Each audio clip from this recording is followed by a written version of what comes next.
Welcome to our channel. Today we how to save on data loss prevention with Digital Guardian, quick tutorial step by step clearly. First, log into your Digital Guardian account. Once logged in, navigate to the dashboard. From the dashboard, locate the Data Discovery section.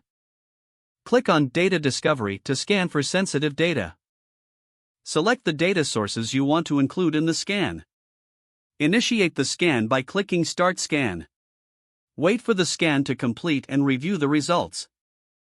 Identify any sensitive data that needs protection.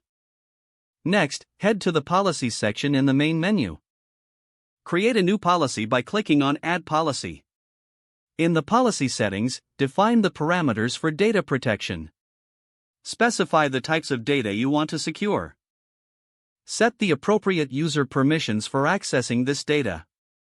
Once your policy is complete, save it. Now, deploy the policy across the necessary endpoints. Monitor policy compliance through the reporting section. Regularly review and update your policies as needed.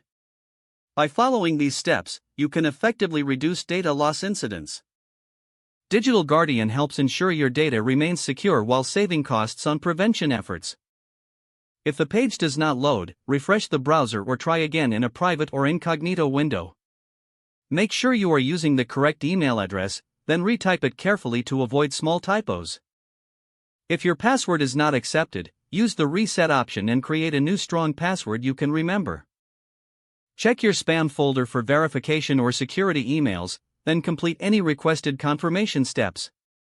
Enable two-factor authentication if available to improve account security and reduce unauthorized access risk. After signing in, review your profile details so your contact information and settings are accurate and current. If you see an error message, note it down and try again after restarting your device and internet connection.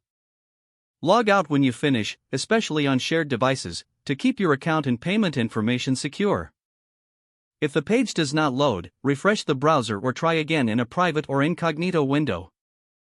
Make sure you are using the correct email address, then retype it carefully to avoid small typos.